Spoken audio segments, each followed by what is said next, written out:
So in this video, I wanted to take a look at the Reolink CX810 and did it compare up to the 410? What's the difference between the two of them? As they do look pretty much the same. I mean, I do get them even mixed up holding in my hands. The only difference is the actual sensor. One is 8 megapixel and one is 4 megapixel. And do more megapixels make a difference? And that's what we're here to find out, to see if, yeah, was it need more light, I'm gonna get more detail, pros and cons, etc. Now you may be wondering, well, why do I have this other camera over here? Well, this is the massive Empire Tech. They do make a smaller turret version of this. Comes in the same exact lens and everything, but it's there also their color night vision as well. Because I wanted to see is, well, do you get what you pay for as well? Because this is a lot more expensive than the Reolink side. Now, I did throw this on my little camera board. It's what I use to test out cameras in a couple spots in the house. Yeah, I throw it in the backyard, I throw it on the side because I have different lighting scenarios. And then this also has a little Ethernet switch that we put one port in, and then you get 4 ports PoE out. This is all going to be power over Ethernet. It's not Wi-Fi cameras. So yeah, you do run the power over Ethernet to them. It gives you great stability on cameras. I got them all used with Blue Iris. I used them with Frigate. And yeah, they do work well, of course, with the Reolink MVR. So we'll cover all that in the video. And yeah, Reolink did send me the CX810 for review, but as always, we keep it unbiased and no additional funds were exchanged or anything like that. So yeah, I've been sitting on this one for a while, so finally get around to doing the editing. I got some July 4th stuff in there again, I'm sure. So let's get to it.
So in a quick comparison, just to see the difference between Reolink versus Reolink. They are supposed to be the same, you know, like lens and just different sensors, right?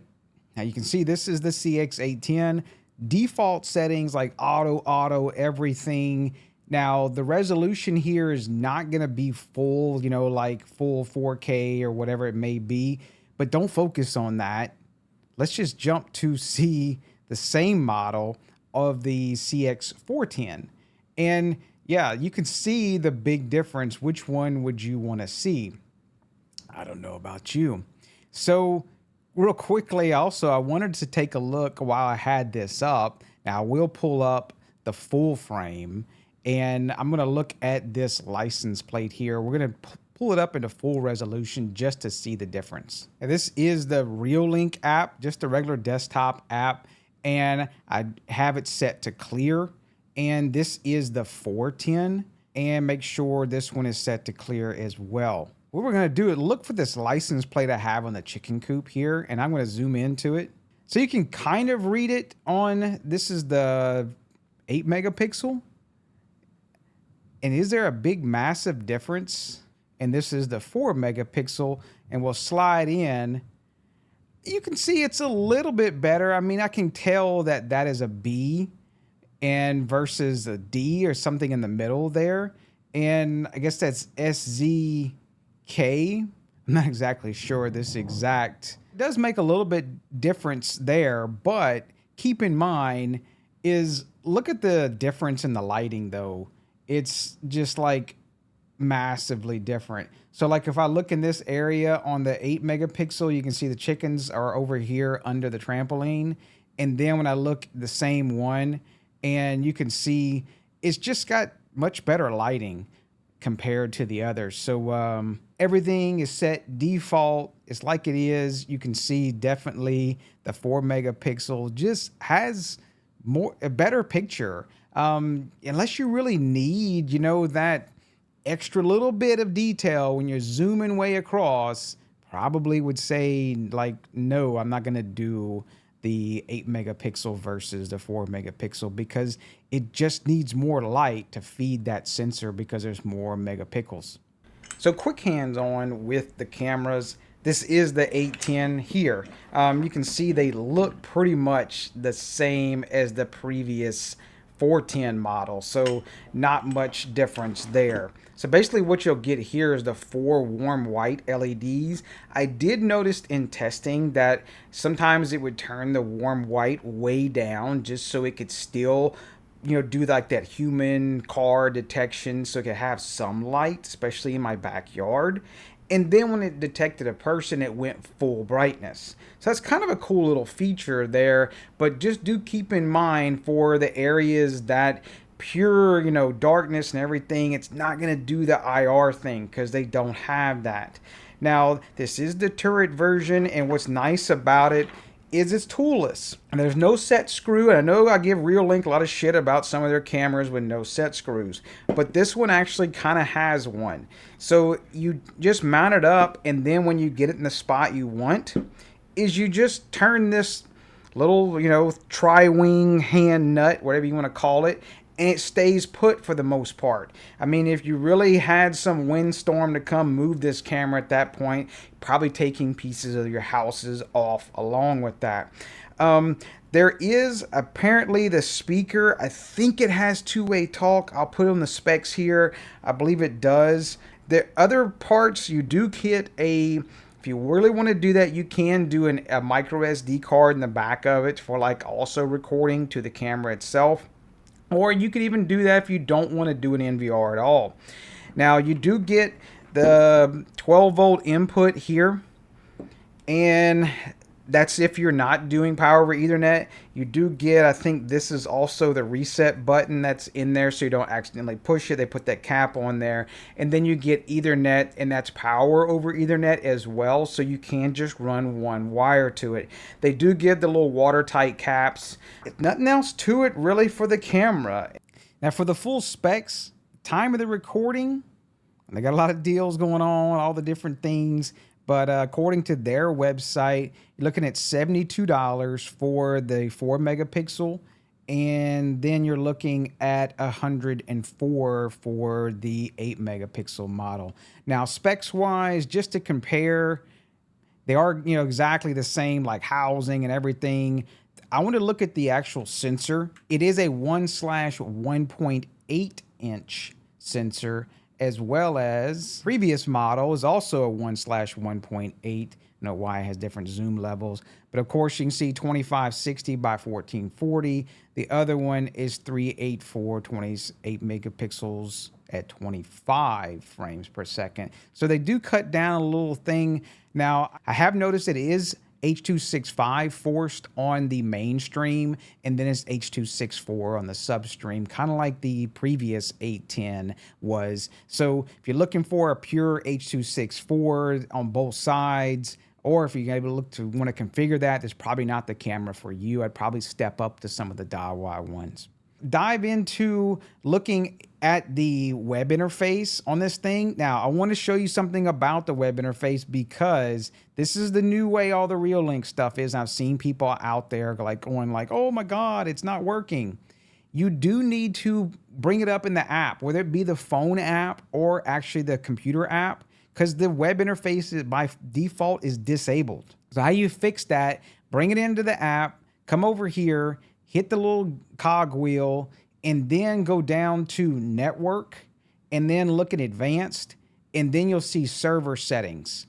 Now, the only one that will be enabled is this basic service. You'll need to go and enable what you need. Like if you're doing RTMP, there's the web interface. There's actually the HTTPS web interface, RTSP, OnVIF. You have to go enable all those, and they give you like security things. That's totally fine. I'm not a big, like, hey, this is bad. It's not a bad thing because a lot of times a typical person is probably just plugging this into their network, NVR or whatever, and bring it into the app and calling it a day. They don't need everything exposed, potentially, giving them some security issues. That's fine. I do like that they allow us to go turn this stuff on for the power users. And once you do that, it does enable it. I'm bringing it right into Chrome. The default is it just brings in the substream. You can go do all the stuff, the playback. I don't have a micro SD card in mine, so I won't see any of the playback stuff, but basically that's what it is. You kind of have, if you put a micro SD card in this thing and you just want to use just this camera, you can do that. It'll record to the micro SD card. Just keep in mind that if the micro SD card dies or the camera is taken, then all your recordings go with it. So, but you still can do both. You could do like their NVR, which I would highly recommend using this camera. You do use their NVR. But you do all the same things, the basic settings, the video clip settings. It looks very similar to the app. You can do all the things here, change the time, etc. I'm not going to go through every single thing because if you've seen Reolink cameras, you've seen all the settings, and it's pretty simple to go and do all the deal. Now, once you've enabled all that stuff, can you use it with some other software NVRs? That's always been kind of my deal. Yes, if you go and bring it into Frigate, it's not a problem with Frigate. If you use it with Frigate, I highly recommend using the go to RTC stuff, and that will clean up all the streams, and it will allow things to be fairly smooth. I did find one issue if I had Blue Iris hitting on the camera, and also if I had Frigate hitting on it, it made some of the streams very jumpy. But as you can see here, it seems pretty smooth there. My son's walking barefoot on the gravel, so that's why he was kind of, being kind of jumpy there. So, but yeah, it does work fairly smooth inside of Frigate using go-to R2C. If I can say that 3 times fast, I guess I should say. Side note, if you haven't checked out the new version of Frigate, it's pretty badass for all the new GUI stuff they do and everything. So you can just slide through a lot of the different, motion events and everything, but I'll probably get to a video when they actually do the full release of that. So yeah, it's pretty awesome to be able to do all this right in the web interface. Now for you Blue Iris users, I was actually kind of shocked that they're using the latest version of Blue Iris. And I just went in, picked the camera, made sure all my stuff was enabled, and hit live inspect. And it went through and added it without any issue. And it does pretty decent. Now this camera over here is not turned on right now, but I don't get the little yellow triangle. I've seen it sometimes, but for the most part, it seems to do okay. I did go through and pick the actual frame changes that are in the GUI. So probably, oh, there it is. Look, while I'm talking, there's the little yellow triangle. It does okay for the most part, though. It goes away. I guess it's warbling back and forth, if you want to say that's a word. But yeah, if you go change this setting, I found it makes a big difference in the frame rate. The frame rate mode, I changed it to constant. And then I also went in and changed the frame rate interval to 1x and 1x on both. I don't seems to fix most of the things with Blue Iris, you know, Blue Iris Reolink junk. I still kind of lean towards some of the Daiwa Hikvision cameras, but hey, you can't beat the price of some of these Reolinks if throwing them into Blue Iris. So I guess that leads us to, would you buy one? I've got a particular situation in my mom's front yard, especially. I've probably already shown some of the B-roll for that. I've got some older 810, and I will say the 810 IR is absolutely horrible. It has this massive spotlight in one place, and then it makes the rest of the picture dark. I'd like to replace those, so probably what I will do is put these actual two cameras in her front, because I don't need them really for me, and put them to use instead of just putting them on the shelf and hoping I can put them in a video for another comparison one day that I don't do for several months. So that'll check out those, and maybe I'll post on my Discord some of the video comparisons and picture comparisons of those. So if you aren't on my Discord, definitely jump down in there. We do a lot of camera stuff and everything with Frigate and everything. The link's down below. So yeah, I guess my thing of the two cameras, the 410 does do better in low lighting than the 810. That's no surprise there, given 4 megapixel versus 8 megapixels. Now you're gonna get what you pay for in this big Empire Tech deal. Of course, I did talk about they do have a smaller turret version of this, not this big massive thing, but you pay like double the price for this, but in cameras you do get what you pay for. So I definitely would buy the Reolink ones, especially in the install I have with my mom's house. I do have a Reolink NVR over there, and they work great. It's pretty much plug and play on those. Now, if I'm doing the Blue Iris and say doing Frigate and everything, I really like being able to doing those first, second, and third substream options. The third substream options you can do on some of the Daiwa ones and Empire Techs. You can do that 1080p for Frigate, which is awesome for being able to see on those snapshots that are sent to you. And you can't do that on the Reolink, so you're only going to get that in the higher price cameras. Now, of course, I'll leave all the links down below, and the way those do work, there's are potentially going to be affiliate links, but there's no additional cost to you, and you don't even have to use them if you don't want to, but they do help support the channel to bring other reviews when we finally get to it for cameras like this. So that about do it for this one. I appreciate Reolink sending it for review, and yeah, I just said it again, no additional funds. We keep it unbiased as always, and yep, y'all know the drill. Press all them buttons, and y'all take care. I don't know what that is. That way. Oh, that way.